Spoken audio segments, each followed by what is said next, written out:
kita semua dan salam budaya. Kami mahasiswa dari Universitas Islam Negeri Mataram, Fakultas Usuluddin dan Studi Agama, Prodi Ilmu Al-Quran dan Tafsir dari kelas 3B, kelompok 6, akan mempersembahkan video pembelajaran mengenai Islam dan kearifan lokal di Lombok dengan mata kuliah Islam dan budaya lokal. dosen pengampu Bapak Muhammad Ali Syahbana M.Hum. Selamat menyaksikan. Halo teman-teman, perkenalkan saya Husnul Khotimah sebagai pemateri pertama yang akan memaparkan terkait dengan bagaimana sejarah masuknya Islam di Lombok. Ada 3 teori terkait dengan sejarah masuknya Islam di Lombok. Teori pertama mengatakan bahwa Islam masuk ke Lombok pada abad ke-13 Masehi yang dibawa oleh seorang Arab bernama Sayyid Haddad al-Hadrami yang mengembangkan Islam pada masa kerajaan Saqqara. Kemudian, teori kedua mengatakan bahwa Islam masuk ke Lombok pada abad ke-16 Masehi yang dibawa oleh Sunan Prapen, putra Sunan Giri atau yang lebih dikenal dengan Ratau Giri keempat.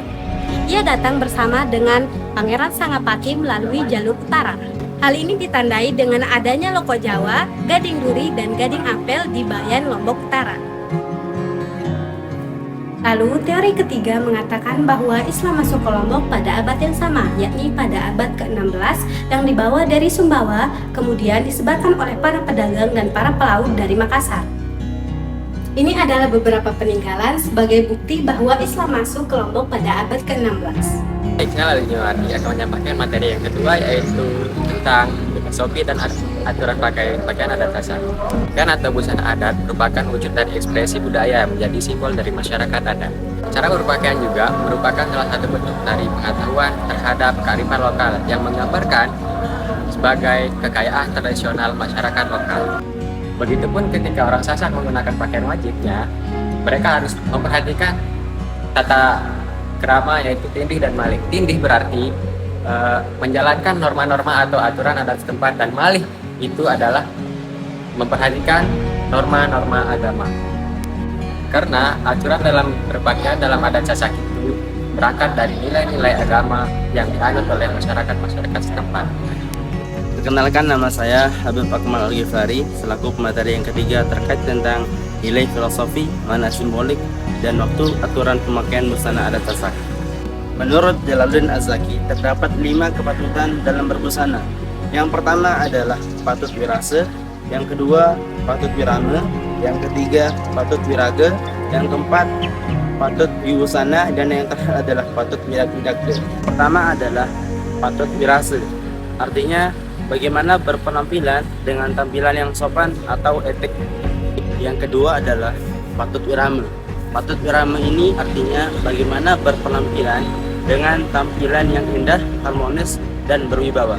Yang ketiga adalah patut wirage, yaitu bagaimana berpenampilan dengan tampilan yang beraura tinggi. Yang keempat, patut wiwusana, yaitu berpenampilan dengan tampilan yang serasi dengan aturan adat.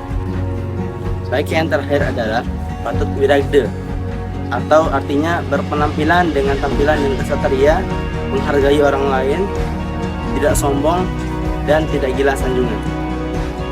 Maka demikian bahwasanya di dalam pemakaian busana adat laki-laki terdapat norma-norma atau etika-etika yang harus diperhatikan dalam memakai busana tersebut. Adapun beberapa makna filosofis yang terdapat di dalam busana adat Sasak. Yang pertama adalah busana adat laki-laki, yaitu ikatan kepala atau yang lebih kita kenal dengan sapu. Apa itu sapu? Jadi sapu ini adalah sebagai simbol mahkota bagi pemakainya. Selain sebagai mahkota, juga sebagai simbol kejantanan bagi seorang pria. Adapun beberapa jenis sapu. Yang pertama adalah sapu lepek, sapu nebeng, sapu sekepindang, dan sapu petirate. Dari setiap sapu tersebut terdapat waktu-waktu khusus dipakainya, seperti sapu nebeng. Sapu nebeng biasanya dipakai oleh semua orang atau awam. Yang kedua adalah sapu sekepindang. Sapu sekepindang ini biasanya dipakai oleh para tokoh agama. Dan sapu patirate biasanya dipakai oleh para prajurit atau penjaga keamanan. Dan yang terakhir adalah sapu tunjung langit. Sapu ini biasanya dipakai oleh para kiai atau tokoh adat. Kedua adalah penggunaan baju pegon atau yang lebih akrab kita kenal dengan baju gedek nongke.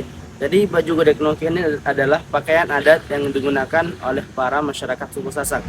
yang dimana fungsinya adalah sebagai penutup aurat dan juga sebagai simbol kehormatan bagi dirinya. Seseorang dapat dinilai kemartabatannya dari pakaian yang dikenakan. Yang ketiga adalah penggunaan keris. Jadi biasanya keris ini digunakan di belakang baju pinggon tadi, diselipkan di pinggang. Jadi fungsinya adalah agar ksatria yang memiliki keberanian dalam mempertaruhkan kehormatan dan kemartabatan dirinya. Yang terakhir adalah kain tamper atau penggunaan kain tamper. Kain tamper ini adalah kain panjang yang digunakan untuk menutup aurat di bagian perut atau pinggang, yang dimana ujung kainnya menjuntai tajam ke bawah, yang memiliki filosofi yaitu ingat kematian, memiliki rasa tawadu atau rendah hati, dan yang terakhir adalah ingat kepada Allah Subhanahu wa Ta'ala. Baik, selanjutnya saya Ella Prilia Malia sebagai pemateri keempat akan melanjutkan pembahasan yang dibawakan oleh teman kami untuk materi ketiga Habib Akmal mengenai nilai filosofi, makna simbolik, dan aturan pemakaian busana adat Sasak. Seperti yang sudah dijelaskan oleh pemateri ketiga mengenai busana adat laki-laki, maka di sini saya akan menjelaskan terkait yang pertama, busana adat perempuan, dan yang ketiga, momentum pemakaian ngerangsu atau pemakaian busana adat Sasak. Yang pertama, busana adat perempuan. Busana adat perempuan dibagi lagi menjadi beberapa kategori. Kategori yang pertama yaitu penggunaan aksesoris di kepala sebagai mahkota dengan berbagai macam hiasan pada konde ataupun modifikasi pada kerudung merupakan simbol kecantikan atau aura bagi seorang perempuan. Kategori kedua, penggunaan baju atau wajah. Penggunaan baju memiliki pengaruh besar bagi seseorang dalam berpenampilan. Baju kebaya ataupun baju lambung yang dikenakan oleh perempuan Sasak selain memiliki fungsi sebagai pelindung dan penutup aurat, juga memiliki fungsi sebagai simbol kehormatan diri. Oleh karena itu, ketika mengenakan baju, hendaknya memilih warna yang sepantasnya, memilih bahan kain yang tidak transparan dan juga tidak mencolok. Namun untuk pakaian kebaya boleh menggunakan warna yang bebas, asalkan dia tidak mencolok, sedangkan untuk pakaian lambung dikhususkan dengan warna hitam. Kategori ketiga, penggunaan selendang atau lempot. Penggunaan lempot yang disampirkan pada pundak kiri dan pundak kanan merupakan simbol penjaga kehormatan diri dan melindungi salah satu bagian tubuh seperti dada. Pemakai selendang yang disampirkan pada pundak kiri dan pundak kanan dengan membentuk segitiga biasanya terdapat pada baju lambung yang dinamakan dengan tongkat.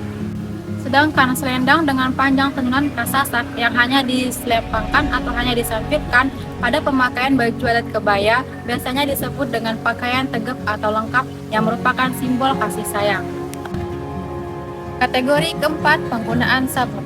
Penggunaan sabuk dengan memakai tenunan Sasak biasanya terdapat pada busana adat perempuan.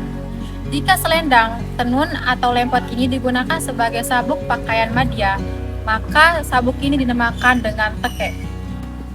Dan biasanya teke ini merupakan pasangan dari kain songket sebagai sarung untuk menutup area bagian bawah. Kategori kelima, penggunaan kain.